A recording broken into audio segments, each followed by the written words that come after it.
Ladies and gentlemen, welcome back to the channel, and boy do I have a doozy for you guys here today. I'm sure you've all heard the rumors about skill-based damage. We all know about skill-based matchmaking, but have you guys ever seen the game dynamically change mid-match just to screw you over? I could not believe it when it happened, but it was streamed live, so you guys know I'm not messing around here. And as you can see, we're just running through this team right from the very start. The connection was awesome, hit detection was on point, and the other team pretty much all backed out. Well, Activision, with their infinite wisdom, decided to throw in the Middle Eastern Avengers into our lobby, and instantly hit detection went out the window. You guys are watching some examples of what happened after these guys joined. You can barely hit them, let alone kill them with the sheer amount of server desync that's going on. It's almost like they dynamically gave these guys host or something, and the craziest part is when you watch the play of the game at the end, you can clearly see the dude's using a one-shot weapon, that they're not having any connection issues whatsoever, but us, we can't hit a freaking thing because as soon as they joined, the entire server basically fell apart. What in the world actually just happened? It's like Activision nerfed us in real time because we were having too much fun, and that inspired this entire video. How about we just quit?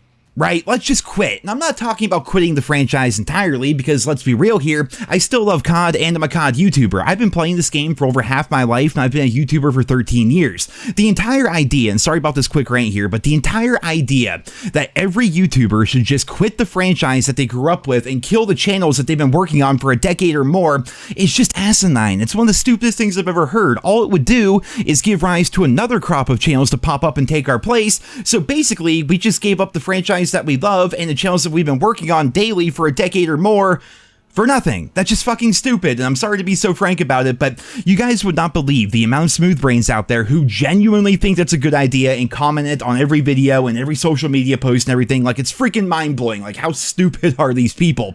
What I'm talking about here is quitting lobbies when you're not having fun, or when bullshit like what you guys just saw happens. I don't know about you guys, but I used to really care about my stats before Call of Duty matchmaking got so rigged. I loved holding a 2 KD, a 5-win loss, and like every single Call of Duty title, but ever since skill-based matchmaking took over, I stopped caring about my stats entirely. But still, after all those years, it's still ingrained in my mind to play the objective and always try to win. Well, when the cards are stacked against you, what's the point anymore? Activision has stated several times that the reason why skill-based matchmaking exists is because bad players leave lobbies, and when that happens, it has a negative trickle-down effect on the entire game. We can even look at these skill-based matchmaking white pages that they released, where we can see that team balancing is very important for forming games where the outcome is unpredictable. Blowouts result in players leaving the game, which adversely affects the player pool.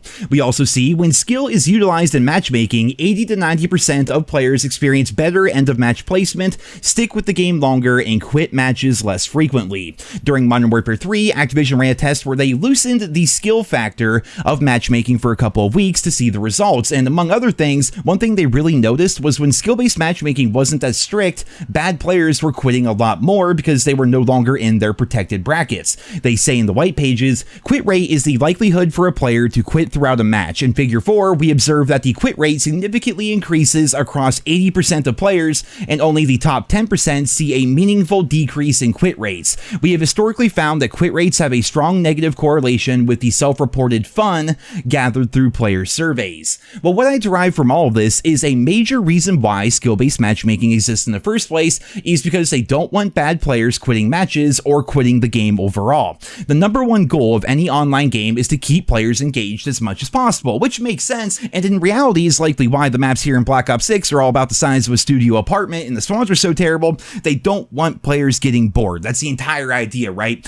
And Activision claims that players backing out of matches negatively affects the entire game. It hurts the teammates that you're leaving behind, it hurts the match quality in general, it hurts the servers and the matchmaking system as they need to quickly work to get you back into another game. Just overall, quitting the game is bad in general. Activision does not want it to happen, thus why skill-based matchmaking exists, so bad players will stop doing it.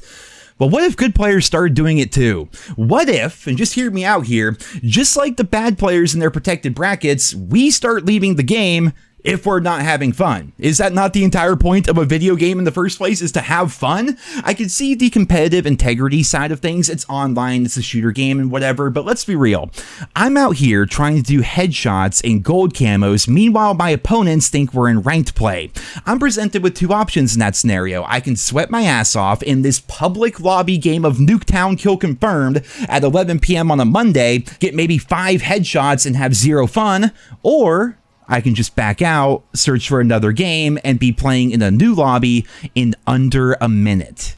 I think I'm going with option 2, guys. I'm not gonna lie. This would be an entirely different conversation if the matchmaking was truly based on connection like it used to be, where everybody was on even playing field and ping was truly king, but that is simply not the case anymore. Call of Duty's matchmaking is more rigged than a Kansas City Chief coin toss, and so when it's clearly trying to bend you over a barrel, why just stay there and take it? We've all seen examples of this happening. Sometimes you join a game and you're running through the other team, getting your headshots and putting up streaks, and they all leave. And sure, that can be annoying at times, but there's nothing you can really do about it. And so why should we hold ourselves to a higher standard? Why should we stay in lobbies where we're not having fun, so we can brag about our win-loss ratio on our combat records that nobody else can see, so we can sweat our asses off and play the game differently than how we want to? It doesn't even make any sense anymore. Like, I'm all for sweating and having a really competitive lobby when it's organic or when I'm in ranked play, but that's not the case. I'm out here trying to get point blanks on the semi-automatic shotgun, which is one of the worst guns in the Black Ops 6 multiplayer. It's so freaking painful, but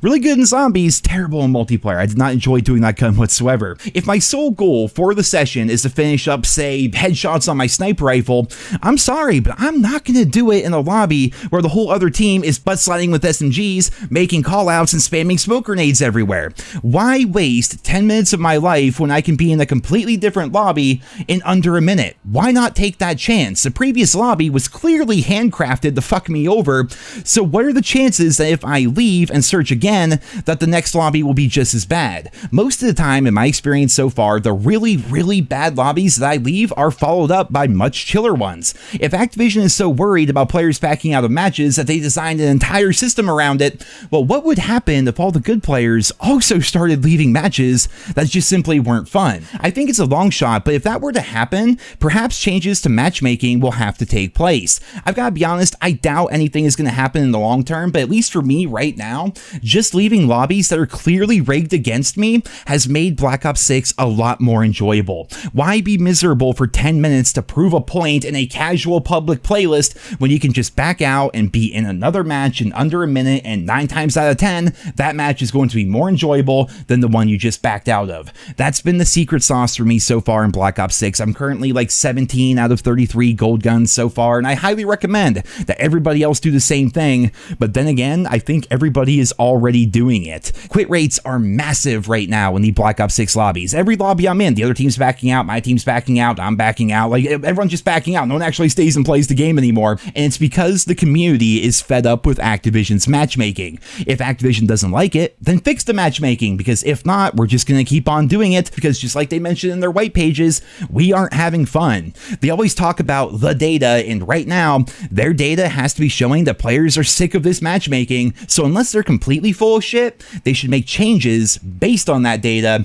But this is Activision we're talking about here, so I'm certainly not going to be holding my breath on that one. But ladies and gentlemen, I just had to show you guys that clip from the very beginning of the video here today. I could not believe they dynamically screwed us over in that game of Nuketown, and as I'm grinding through the camos and playing Black Ops 6 and leveling up and prestiging and everything, the game can be very enjoyable. It truly can be. Like, the progression in Black Ops 6 is pretty much second to none, but the matchmaking keeps trying to screw me over. So when that happens, I just started leaving, and my goodness, the game is a lot more fun as a result. Ladies and gentlemen, that is it for this video here today. I hope you guys all enjoyed it. Leave your thoughts and feedback down there in the comments. Thank you all so much for listening, and I hope you guys all have a wonderful day.